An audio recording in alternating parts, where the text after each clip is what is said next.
Okay, everyone, welcome to ARCS Chat. My name is Robin Bauer-Kilgo, and I'm the Association Manager for ARCS. Just a couple quick programming notes, and then I'm going to hand this chat over to our host, John Robinette. As you might know, there is a slight delay between the streaming platform when we push it out to YouTube. So just know that if you want to communicate with our guests, there will be a little bit of a delay if you put something in the chat and then when we actually see it. So just FYI on that. Another thing is if you want to participate in the chat, please sign into your Gmail or YouTube account so you can actually kind of play along. So I do encourage you to do that if you want to. For ARCS for programming notes, right now we have ARCS Chat this month. Next month we'll have one, which we'll talk about probably at the end. Just know, have it on your calendar. And then in March, we're looking at some future programming and some webinars coming up on some fun topics. So I would encourage you to keep an eye on our website, arcsinfo.org. And if you keep an eye on there, you will be able to see any kind of upcoming programming we have planned. Finally, we are in our renewal season right now. ARCS memberships end on December 31st. So if you have not renewed your membership, I encourage you to go to arcsinfo.org, log in with your username and password, and you can see if you need to renew. If you have a question about that, please just feel free to shoot me an email at info@arcsinfo.org, and I'll be happy to check your membership status. So without further ado, I'm going to hand this over to John, and I will be here throughout for the Q&A. Thanks, and go ahead, John.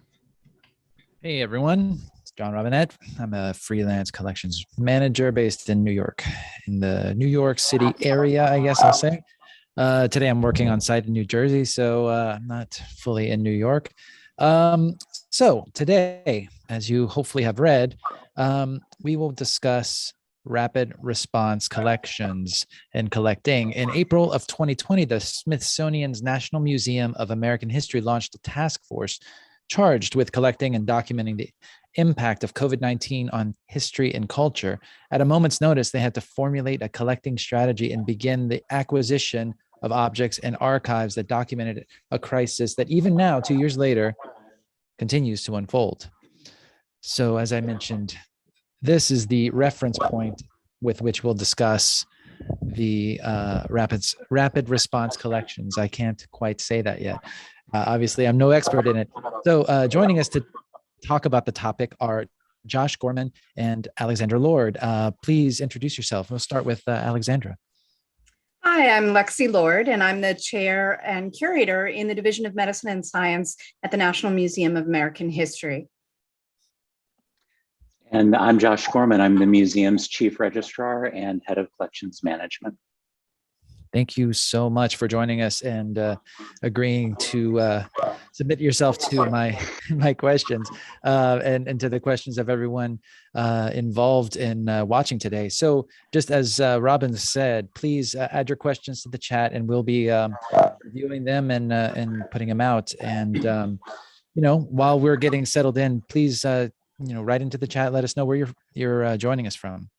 So I think the most appropriate starting point for our conversation today is actually just defining rapid response collections, and then we'll talk about your role, each individual role in actually working on a rapid response collection. Who should take this one? Well, I'll suggest that Josh defines rapid response collecting, and then I'll talk a little bit about what we've been doing at the museum, if that makes sense to you, Josh. Yeah, absolutely. Rapid response collecting is something, a category of collecting that we've developed over many years to really encompass a responsive collecting event for materials that are coming into the museum. We have a long history of doing collecting like this. I mean, back into the 60s around the Poor People's Campaign. Museum curators were on the site, on the mall, working with folks in the encampment on the mall and simultaneously collecting materials to bring them in. Our earliest collections management policy includes this notion of collected for as a category of acquisition that was, quote, objects that have been collected by authorized museum staff from conventions, rallies, marches, etc., and do not have apparent ownership or cost, end quote. So we've used this category of collecting to accumulate materials that really are pulling from events that are happening around the museum, that are happening in Washington, that our curators believe will provide the basis for future research and exhibitions. And over time, we've refined this collecting to really be a lot more intentional. So when we have events that occur either locally or across the country, we're able to bring together teams of curators to, one, decide whether or not this is something we want to collect specifically around, and then two, how we're going to approach that. And I think that tradition goes back to Hurricane Katrina, where I think staff recognized this was something that was a different instance of a natural disaster than we had seen in the past, that it was important that the museum collect around it, and really was very intentional about how we were going to send curators into the field to collect, what we were going to collect, and what topics we would really try to embrace.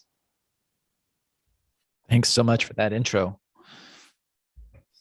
So we recognized pretty early on that COVID was going to be a seminal event. So the division that I oversee at the museum actually deals with the history of medicine and science. And so we are always monitoring public health events. And we know and knew that public health experts had been saying for decades that we were long overdue for a pandemic. So we began thinking about collecting in January of 2020 and began to reach out to different groups that we knew and talk to them. And then in March, of course, things began to intensify rapidly. And that's when we began to realize this is going to be a major event, that we need to bring in all of the divisions that collect in the museum. And that includes our division of political and military history, our division of culture and community life, our division of work and industry. So we knew this was a story that was going to cut across. So that's when we created the task force, and we sent out a PR statement asking Americans across the country to come to us with their suggestions of what we should be collecting. And I have to say, we've had an amazing response, and that response is continuing. But we've had well over 500 people contact us with their suggestions. And we have consistently been in touch with other museums so that we can think about our collecting, what we should be collecting, but what might be better for a museum in, say, New Jersey, what might be a New Jersey story, not necessarily a national story, but an important story. So when we say we're doing rapid response collecting, it's really about a dialogue that we're having with potential donors, but also with other museums as well. And we're having this discussion across our museum and across disciplines. Wow, this is super interesting. This is so beyond my comfort zone.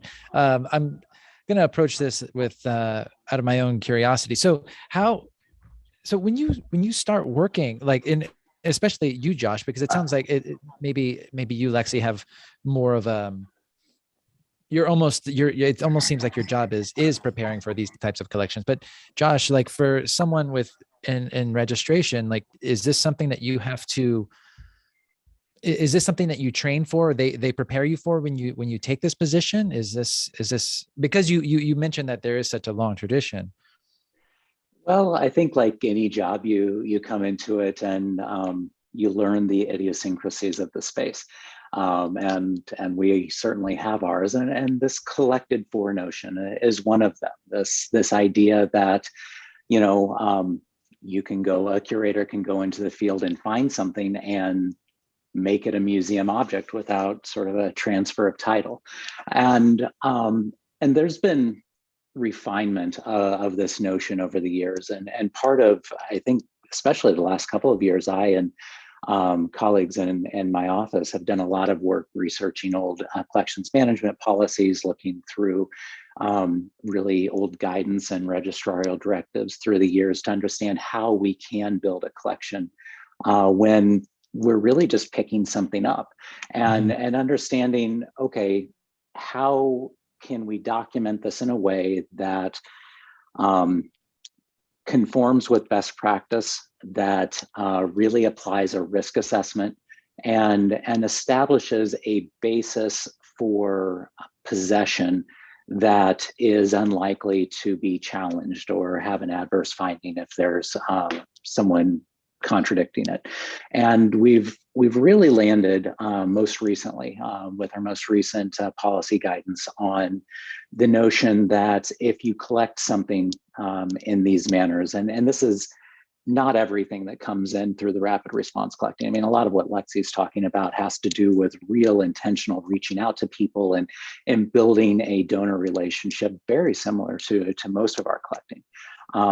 But those things, when we go out and you're finding things, and we really seek to find things that are freely available to the public. That's sort of a baseline for our collected for category, that it's something that it's not available to us just because we're coming in from the Smithsonian. Frequently, it's abandoned materials that exist just out in the world. That it wasn't sort of the acquired. opposite of what most collections are, right? It's the opposite of scarcity, right? Yeah, it's really it's selecting materials from abundance with the expectation that it still contributes to our understanding of an event. What we believe in, decades from now will be material that historians will rely upon in order to understand an event and to demonstrate the humanity of history in exhibition spaces, so that it's freely available to the public, that we're not getting these materials because we're with the Smithsonian, or that materials are in the public domain. Wow. So there's so much to address there. I mean, you're actively seeking things that are so commonly available. It just seems like that is a recipe for acquiring too much stuff. Is there such thing? Yeah, I mean, yeah. What's the delineation? I mean, there must be a criteria, of course, of what enters and what doesn't, in order to prevent just acquiring everything. Oh, of course. And I think that has to do with the collaboration across the space. And Lexi can definitely speak to this. I apologize. Something strange happened and my computer suddenly shut down, which I think is always a sign that historians should not mess with technology. I didn't know what was happening. So in terms of the collaboration, Josh, I'm sorry, you were talking about collaboration across.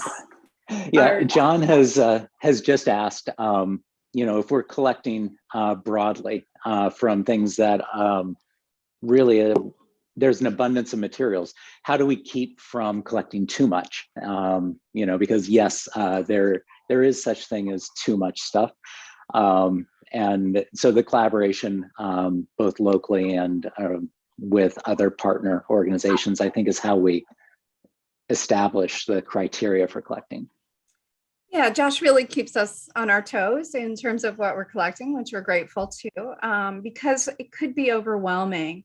And one of the things that happened was when this first began, we realized that if we were not in communication, we would wind up perhaps with, 2,000 masks, because that was the huge thing that everyone was writing to us about. And masks were definitely unique and different, each one in that early stages of the pandemic. And so in some ways, we actually sort of punted. We really wanted to listen to potential donors to hear what they were suggesting so that we could get an understanding. And I'll just take masks because that's an easy example, to understand what were the big trends in mask making, what were the things that we should be looking out for, how should we communicate across the division. So for example, we knew that masks were being used. We knew, for example, that Dr. Fauci was wearing a Washington Nationals mask. And obviously that tells a sports story. It tells also a medicine story, a political story as well. So having that kind of discussion really helped us to see and understand what our colleagues were doing, to come together to say, well, we'll collect this one, but it tells this story that is important to other divisions as well. And then really listening to our colleagues in different museums across the country, that was key as well. We're very grateful. We've long been in contact, especially with our colleagues at medical museums and science museums. And so we opened up a conversation with them very early on and got to hear from them too. They would tell us, well, suddenly we've been hearing about this. We think this is a really important story, maybe a national story. Should we collect it? Should you collect it? So it's been a lot of conversations. So is there, sorry, were you gonna add something? Oh, sorry. So it seems like with every situation, whether it's Hurricane Katrina or COVID-19, you must set up, maybe it's innate to your positions that you have a certain sort of base criteria, and then you add to it based on each different context and how it differs. But it's interesting that you're working with other institutions and discovering who is most capable or best suited for this or that. And so ultimately your collaborators determined that your institution was best for this one, right? And why not a medical museum? Right. And it can go either way. As I said, every museum has a slightly different mission. Yeah. And so sometimes we've been able to say to X museum, you should, this really fits better with your mission than with our mission. But also, what's helped us tremendously is we have, it is absolutely the most outstanding collection of medical objects in the country. I would argue it's one of the top collections in the world. Mm-hmm. And so we have collected around epidemics and pandemics in the past. Everyone always thinks of 1918, 1919, but there have been a lot of epidemics and pandemics in the past, and we have objects around many of those. And so that helps us. We have a fabulous collection of vaccines, for example, so we knew collecting around vaccines would be key. We could look to what we'd collected around the polio vaccine when it emerged, and that helps us to understand, well, we should collect similar objects around this vaccine, or what did we miss when polio came around and what have we regretted? So what should we look for now? And really, as much as anything, this, rapid collecting is really a rapid deployment of a really focused collections plan that allows us to identify these areas where we have strengths and weaknesses and where we need to fill or bolster, and can do that in sort of comparison to not only our own collection, but collections around the country. And that is perhaps what allows us to keep from gathering too much. I mean, goodness knows, right now, everything is impacted by COVID, but we can't possibly acquire everything. And by having this targeted plan, it allows us to look for specific items, to accept items that are offered to us opportunistically when they fit, but also to say no definitively, or say, listen, we can't, but you really should talk with this museum, or have you thought about documenting it in this way? Or you might find that this is thoroughly covered by the following collection, and really this might not be of interest to anyone. So that's the real power here. So there was a good comment from one of our listeners that said, likely not all objects, not all items collected rapidly are accessioned into the collection. How are those items not kept disposed of, transferred to another organization? So that's exactly what your point, what you just said. You refer to another institution. So, but yeah, is there a culling after the fact that says, we acquired this, but doesn't fit anymore? There'll always be a culling. That's a part of the process. And certainly what's very hard for us as historians, I always say, despite what people think, historians are abysmal at predicting the future. So I think that we will need to go back and look deeply at what we have collected. We may also realize, 20 years from now that we missed some important stories that have only come to light or been understood. We're collecting in the midst of an event, which is really, really difficult. And that does mean culling. It means that we have the potential to miss objects. It means that we should be collecting around that again. we collect still around pandemics that occurred in the 19th century. And my fantasy would be that we'd find objects around 18th century epidemics or pandemics. But so we will always be collecting around this event. It is so huge. Yeah. So Josh, I want to talk a little bit about some of the best practices for this type of collecting, but then relate it specifically to COVID-19 and if that has affected how you see or if has changed some of your best practices. Well, I think as with all collecting, we would like the cleanest possible title and transference to the museum. So wherever possible, if we're working with an individual or a group, make sure that we're able to establish a proper deed of gift and really ensure that we're documenting everything as it comes in the door exactly as we would anything else that we would collect more, perhaps, well, I don't want to say more deliberately because this is really deliberate collecting in all cases. I think one thing that has emerged through maybe COVID-19, but a lot of the other collecting that we've been doing recently around the other pandemics we're facing of racism and police brutality, working with communities who are creating materials, protest materials that sometimes we're collecting. As we work with these communities, I think we're increasingly rethinking the notion of collaboration and contribution and authorship of these materials as they come into the museum. And really, I think still iterating the ways that we collaborate with groups that are working in tandem, but maybe not as a formal organization to understand how we can collect these materials, how they can contribute to the definition and description of these materials and how we can obviously apply our own filters over the long term, but still respect the agency of those groups too, as they have created those materials. So in a real way, this is still developing as our understandings of relationships to our constituents and community groups change. Yeah. I want to take that a step further because one of the things that's really intriguing to me is, and this is kind of for both of you, the ethics that are involved in this. Like one of the seeming defining moments, especially earlier on, was say, people weren't allowed to visit relatives that were in the hospital and were probably going to die. And like this idea, like of a Zoom call. And this is just one example that came to my mind. Like this would be like an important part of the collection because it was such a ubiquitous thing. And, healthcare workers talked about doing this. And, but, something as sticky as that, how do you approach that? And I mean, what are the ethics that are the ethical issues and how do you resolve them in this case? I guess I would start by a couple. It's a really complex question I think you asked, John.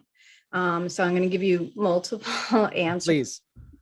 Please. So first of all, one of the things is that we always have to be cognizant of federal laws, especially around healthcare. HIPAA, which actually requires certain rigor and certain restrictions to be placed on medical records and medical information. So we need to abide by that. And that's actually very helpful for us. The second thing is that we also have to, I think, with these really difficult issues, we have to wait for people to come to us. I do not think we should ever go to individuals who are dealing with this to ask them for this or these materials. I think that is really has really bad potential for real problems and real great insensitivity. And the third thing I would say is that one of the things that I think sometimes is different about this event is we, the curators, are caught in the pandemic ourselves. So we, the curators, have also experienced deaths of parents, family members, and that shapes our view and how we approach and think about this. It's very rare, I think, that the curator themselves, that they are a part of the unfolding story, and yet Right. and so I think that has also shaped our sensitivity, our feelings about what we should be collecting and how. Right. And in this case, as you mentioned, this is there, since this literally affects everyone, there's no way to tell a fully unbiased story, right? So only a generation from now will it be possible, possibly. So there's, well, it's complicated. So let's just see, let's check in with Robin and see if there's anything happening in the chat, if people want to make comments or questions. Sure. Yeah. So right now it looks like someone posted that looks, just in general when it comes to collection, that looks like a really challenging record keeping and high pressure for registrars to do the collection. Can you talk a bit about how you handle storage, temporary custody, and temporary numbering? Because as we all know, as registrars, we like to get into the nuts and bolts of how to actually do all these jobs. And then also kind of related to that question, how do you make sure staff are taking care of themselves while working on such an emotionally heavy situations and objects? So it's kind of a twofold question right now.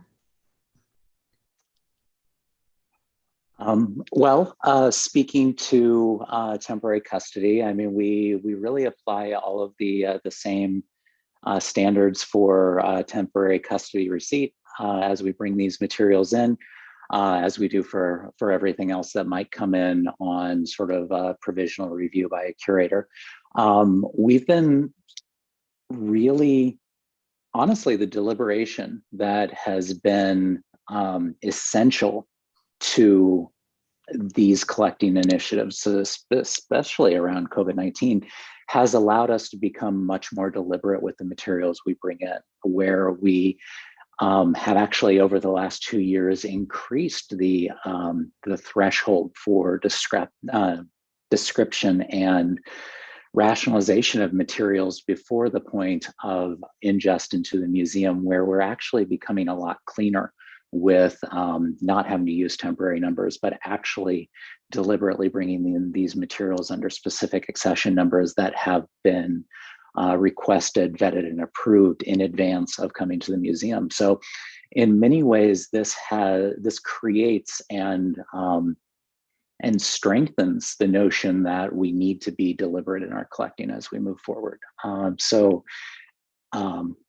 Maybe counterintuitively, this isn't something that really would give a registrar heartburn. It's not as, fly by the seat of the pants as it might be. That's not to say that it's not difficult. Certainly when, if we collect from an event, we do frequently bring in a lot of materials that we'll end up culling later, and figuring out exactly what we're going to accession and or not accession and make available for transfer, or what we're going to accession so that it can be used for exchange, can be complicated, but really it's no different than much of the collecting that we do. Yeah.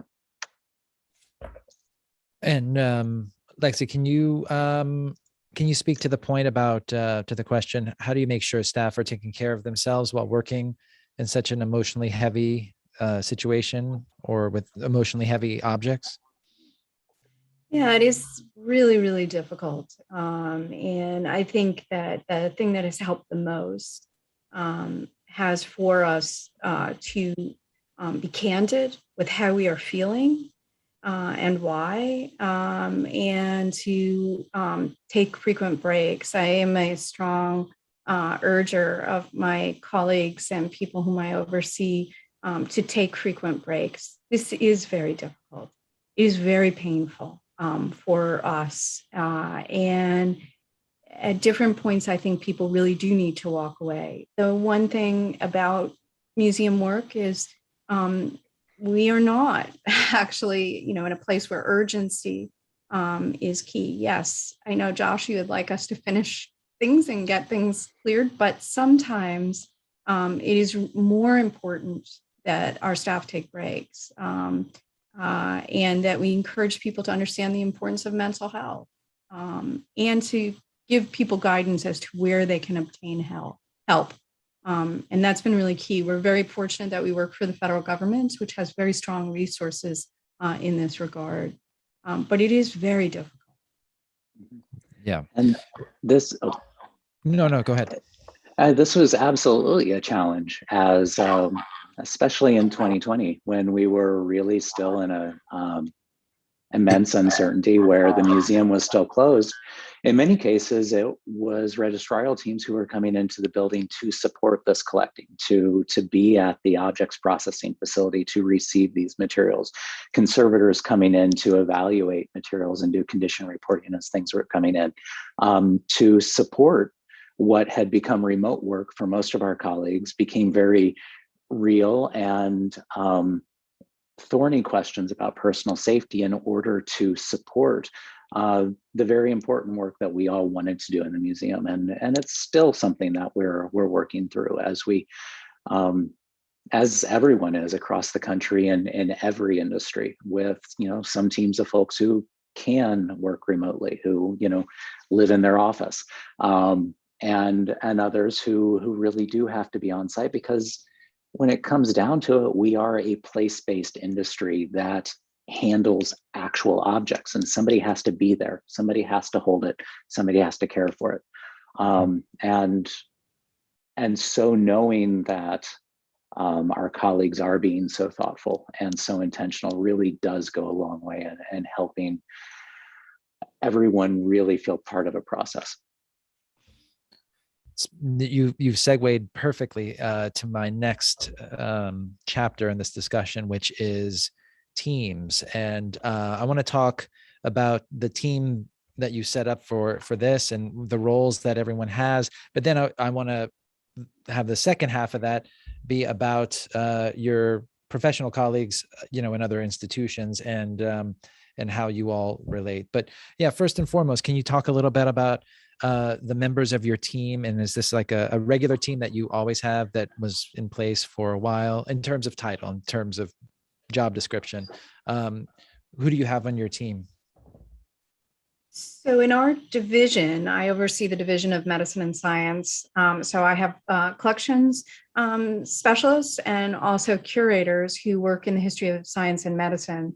And so when this began, we began talking as a division about, could this be the pandemic that they've been telling us about? So it was originally a very small group, really, our division, primarily the historians of medicine, although we also brought in our colleagues who do the history of science as well. And then when things became much bigger and everyone came home and the WHO had officially declared the pandemic, we put together a task force within the museum that included someone from each of our 4 curatorial divisions, a curator from those, and collection specialist as well on that. And we reviewed and looked at for several months all of the requests that we were getting. And that was incredibly helpful, that conversation. Ultimately, we did disband that group, and now in each division, they do review. We review, for example, in medicine and science, it's almost a bi-weekly, every other week meeting, because we get so many suggestions of donations. So we meet, we discuss each item, decide what we would like to do, and then send a response, and if necessary, alert colleagues at other institutions by simply saying, we received this, we've referred them to you as well. So it's still a very collaborative effort, and we do communicate across our divisions as well still. So, and at some point, do you say, I want to work with Josh, or is he assigned to you? How does that work? You mean sort of like when it's time to get your collections specialist on board, is it like, oh, Josh is the one that works with medicine and science, or is it something more formal or less formal? I'm very fortunate. We have 3 wonderful collection specialists who have an expertise in the history of medicine who work directly in our division. And so they have been really integral. They're a part of our team that makes the decisions. I was saying we have a division group of just historians of medicine, the curators of medicine, and the collection specialists who focus on medicine. And we are the ones who are making the decisions. So it's not a case of bringing in our collection specialists. They're at the very beginning as we Right. look at everything. Gotcha. But if it were like, say, Hurricane Katrina, for example, I don't know who the specialist would be for that, but the curators that would be dealing with, say, those rapid response acquisitions would already sort of understand that should something happen, especially hurricanes that happen all the time, we're the ones responsible for obtaining and setting the criteria, setting the standards, and then they already have a collection specialist or group of collection specialists that they're regularly working with that would be sort of charged with that. So your teams are somewhat set. Our teams, our collection specialists are embedded in our divisions, which is because it really means that it's a conversation that we're always having, always. Josh, I think you're muted.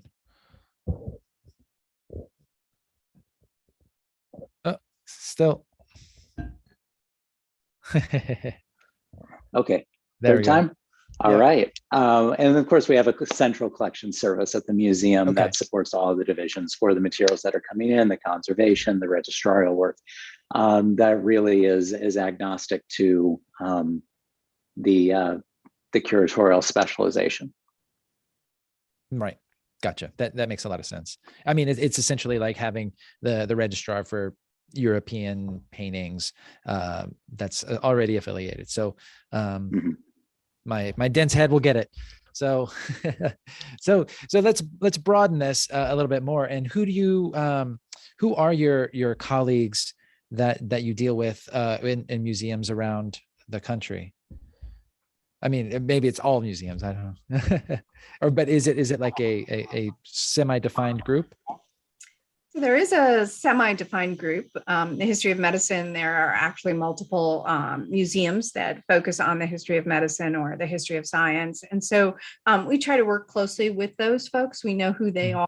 We know what their missions are too. So for example, we knew that the Museum of Civil War Medicine is not going to be collecting around COVID. So we knew that much as we think our colleagues there are great, we knew that they would not be a part of the conversation. So we are looking at organizations like the Mutter Museum, which is in Philadelphia, the Dittrich Museum, which is in Ohio and focuses on the history of medicine. The CDC has its own museum as well. That's in Atlanta. We work not just with our colleagues at museums, but also federal agencies have their own collections often, and historians' offices.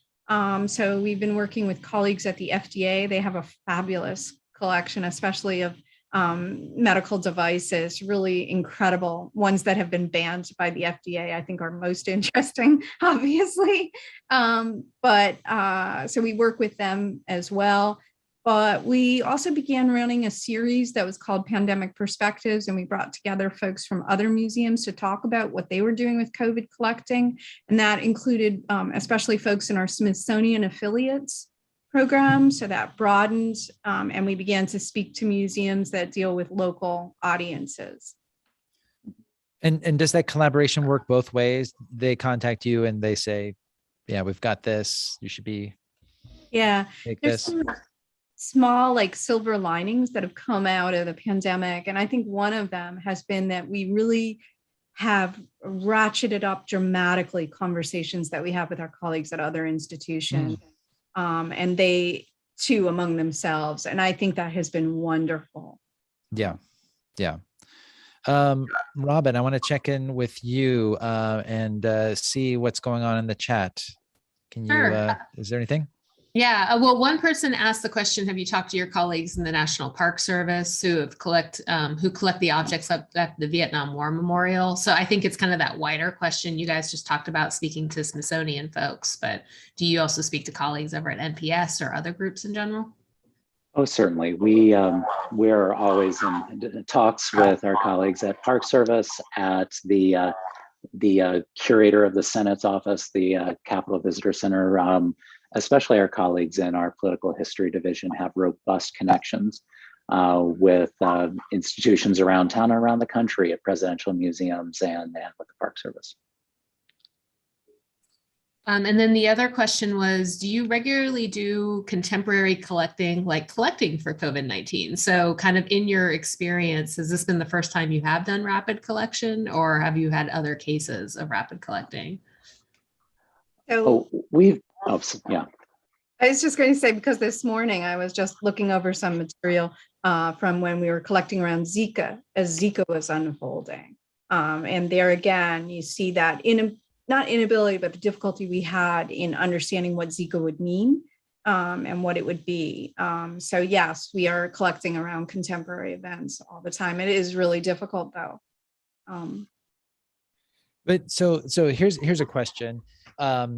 So in the case of Zika, for example, that, it didn't have nearly the breadth of this, of course. I mean, few things will, but it didn't have a huge presence on. It was sort of like, oh, it's in tropical areas, and it wasn't as big of a presence in most people's daily life. But you still obviously you collected regarding that. But so is that something that maybe it ties in? I mean, obviously you have some sort of a history of medicine and pandemics and things like that, but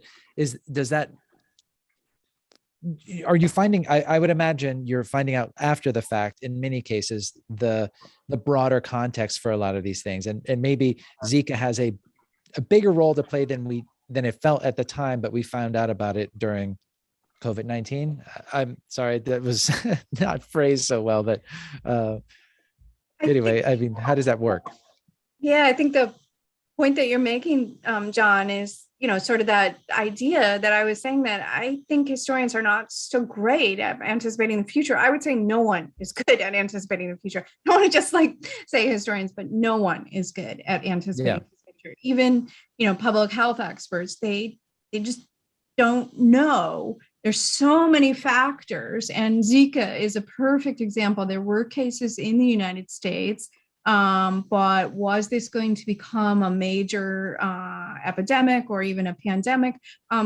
We didn't know. And the public health folks that we were speaking to, and we do try to consult with them to ask them questions. We ask them, do you think this has the potential to flare up and become a large scale story? And, they were saying, we don't know. Sometimes they can give us, data, well, this is not very transmissible, so we don't think so.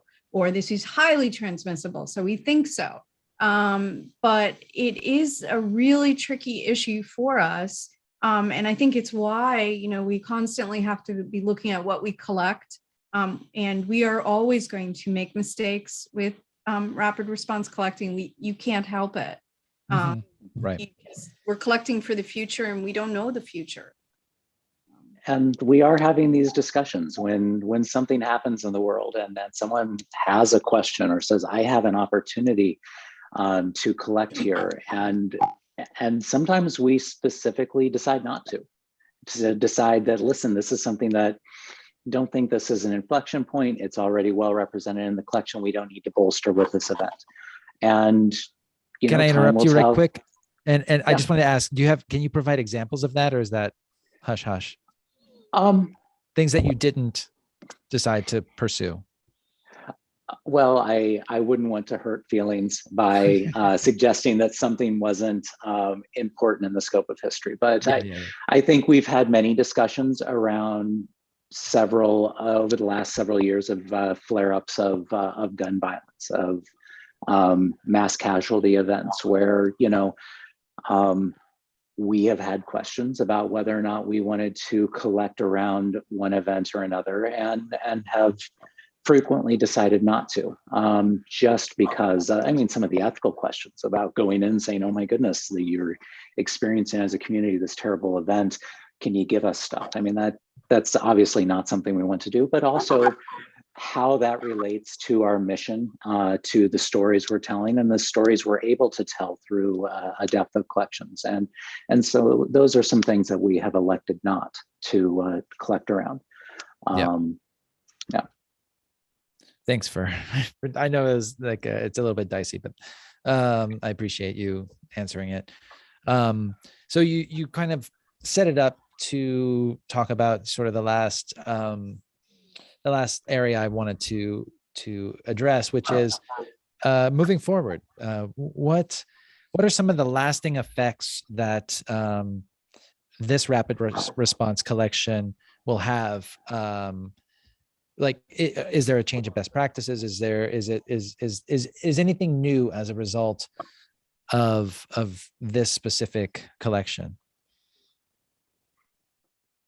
I definitely would say, and I don't know what Josh would say, but I think what's new is an aggressive outreach and discussion with other museums. That I think is, it's not that we didn't do it before, we did. But I think now it is just on a much greater scale. And we also have been able to see our colleagues, Zoom has been wonderful in that way. And that enables us to feel we know them. And that means that the conversation is easier and more consistent. And I think that has been a really good change that has occurred. Right. I think we're definitely building tools within the museum that will allow us to do all of our collecting better in the future. Really using the innovations of a distributed workplace to make sure that we're documenting better, that we're able to plan better. Our workflows for bringing materials into the museum are much improved. I know we have had to create tools for the rapid collection of media, which is really going to enhance our ability to collect all media, digital media over time. And so that'll be a great outcome. And I think, these communication pathways, this has shown that we really need to embrace the collaborative nature of collecting around these events for maybe not even events moving forward, but everything we do with our collecting, and recognizing that our role as caretakers of a national collection isn't necessarily just holding on to the objects that we've managed to accumulate, but also to create the connections and the relationships between museums around the country, to really document American history in a distributed fashion. Yeah. While you were both talking, I had another thought, which was, because of course things are different, and every time someone faces a situation, years pass between major events and context change. But how, we're experiencing this at a very, even if there were no COVID-19, we're at a very divisive time in our own history. And how does the context of the country, because this is a national collection and you're based in Washington, D.C., and how does that political context affect your work? I mean, I assume you're trying to not let it, but how does this factor in? I'd love to hear what Lexi has to say about this. I might give an example. What was it in 2000? It was June of 2016, 17. June of 17, we opened an exhibition about immigration in the United States, and this opened 5 months after the beginning of the last administration, which foregrounded immigration and an objection to immigration as a major sort of policy push. President Trump obviously came into office talking a lot about immigration. And then 5 months later, we opened an exhibit about it. And of course, that exhibit had been in the works for 7 or 8 years before it opened. It wasn't necessarily intended to be timely. It just happened to be so.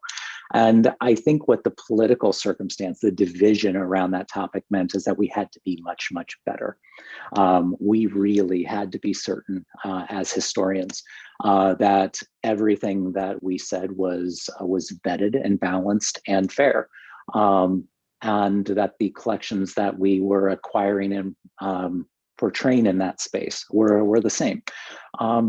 So I think we're all aware of this context, and I don't think any of us would presume that we can't be part of it or that we're somehow outside the fray or neutral. But because of our awareness, we are much more intentional, and I would hope that our work is more durable because of it. Can before you answer, Lexi, I want to ask, when you're talking about your awareness, is that aware we're talking about this all the time in our meetings and our deciding on acquisitions, or is it's a below the surface awareness that we know that, or is it just both?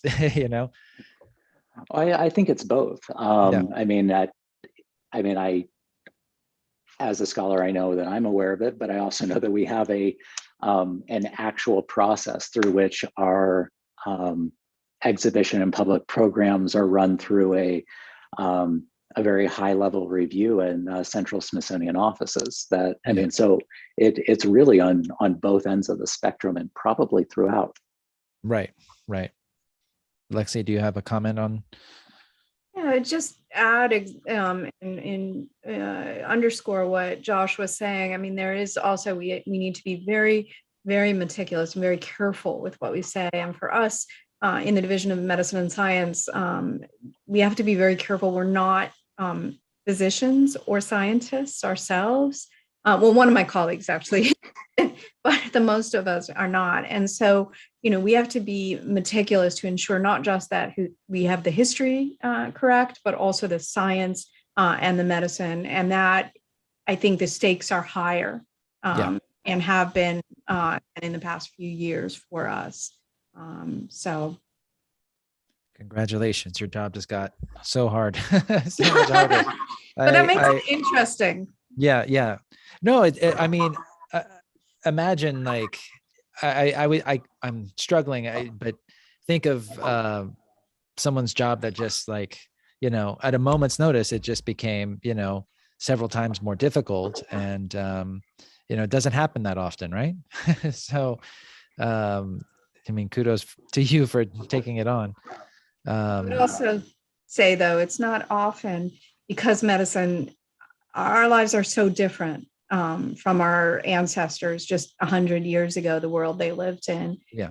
And so it's not often that people think about the history of medicine. It's not something that's taught in schools. And it's not something we think about. We think about elections and, there were elections in the past. People don't really think about what it was like to live in a family where your sister died of TB, your mother died, diphtheria, so on and so on. And we don't think about that. And so I will say that I think what's fascinating about the last few years has been that people suddenly have an awareness that medicine has played a role in shaping the world in which we live in. Yeah. And that was not there before. Right. No, I mean that, and that will be one of the, if I'm going to predict and wade into that turbulent water, but that will be one of the lasting impressions. I mean, everyone's an armchair epidemiologist now, and that was just certainly not the case. I mean, this was not on, maybe it was on my grandmother who experienced the flu epidemic in 1919, but not for most of us. So now we're just so much aware of all of these things. Before we end, I want to refer back to Robin and see if there's anything looming in the chat to round out this conversation. Sure. And just to go back to what you just said, John, I just remember looking at my parents' polio scars on their arms Oh, from wow. their things, and kind of thinking like, we'll never need anything like this. And now I have regular conversations with my 12-year-olds about vaccinations, which I never thought I would have. So it's kind of a different world we live in nowadays, for Oh, sure. wow. A question that just popped up: how do you prepare your rapid responders for emergencies while they are out in the field? What PPE or specialized training do you provide to the folks who are on the ground? Right now, we don't really have folks out on the ground collecting. And so it's been a question that we have fortunately not really had to deal with. Obviously, when people are in the museum, we do require that they wear masks and social distance and so on. But we've been very lucky. They're not actually in hospitals or any place where this could be dangerous. We don't want them to be in those places for two reasons. One is because of the danger to them. And the second is obviously, and I think this goes back to that difficulty that we have around collecting around something like this. We don't want to have our curators interfering with the work of people in hospitals or funeral parlors or any of these places, because that work is so demanding for those individuals, and it could potentially be really, really difficult if we put our curators or collections folk at risk in those places as well. Wow. The level of consideration that goes into this is just, it's mind blowing. I mean, it's like you're a photojournalist documenting a disaster, but it's through objects, and all of those same ethics apply. So if I can speak for most people, I'm really appreciative that someone's doing it, and it's gonna be a long standing, what's the word? It's obviously it's a project that will endure, but also hopefully the legacy will endure, and with it the lessons that we have learned through it. So, any final comments on the work that you do, or something that you want to impart to the listeners that maybe you learned throughout this process or through rapid response collecting in general? Well, I would just say one thing, which is that, you're a part of the story. We work in museums, but we too are a part of this story. And I would really encourage everyone who's listening, if you feel you have an object or a story that you feel is really important, to contact us. If it's not right for our museum, we can put you in touch with the correct place, because we really want to document a range of stories. And the more people we hear from, the better we can ensure that we are telling as much of this huge story as we can. Yeah. And how do you make sure you cover the whole story? Sorry, this is a little bit, yeah. But the more we hear from people, the Yeah. more we get an understanding of all these different angles. I don't think all the museums in America or even the world, and we have been in touch with our colleagues outside the US too. Right. We can't tell this story. It's too huge, but if we hear from a lot of people, we can try to tell as much of the story as possible. Right. Right. Josh, any final words? No, I don't think so. I just wanted to thank you for this opportunity. It's been a delight talking with you and thinking about this, sort of getting the space to step away from actually doing it and managing everything coming into to think critically about it and talk about the good work we've done. Well, we appreciate you actually sharing it. So, and the work you do, like I said, I mean, this is going to be a real legacy to the country and to the world. So we appreciate it. Final thoughts from the chat, Robin, or anything as we close? No, that's about it. But we want to, again, thank you guys for talking about this. I think a lot of institutions are dealing with this on rapid collecting, and it's good to hear how both the big guys are dealing with it, and also just kind of how people are approaching this entire field, which I know when I went to school in the O's, it was not talked about. So I think it's really important to hear about how people are approaching this issue, for sure. So before we sign off, what's the best way to reach out to you if we do have if someone listening has information or objects that they want to run across your desk? Looks like Lexi's frozen. Josh, do you have that answer?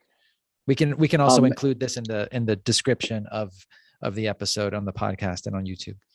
Yeah, we can send a link. Although if you go to our website, americanhistory.si.edu, you'll find a link that describes some of our COVID collecting. It gives a link to the forms that you could submit, and really talks about some of the ongoing programs we have around this and many of the other sort of topical areas that we're constantly working around. Great. Thank you so much. We'll include that in the description as this goes out. Sorry we lost Lexi, but Josh, thanks again. To everyone listening, thank you so much for tuning in and listening live, participating in the chat. As usual, we'll put this out as a podcast later on in the week, available in all the typical podcast areas, Apple, Google, Stitcher, and Spotify. That was the last one.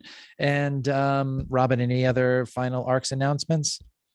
That's it. Just keep an eye on our website for upcoming programming notes, and we will see you all next month. Thanks again.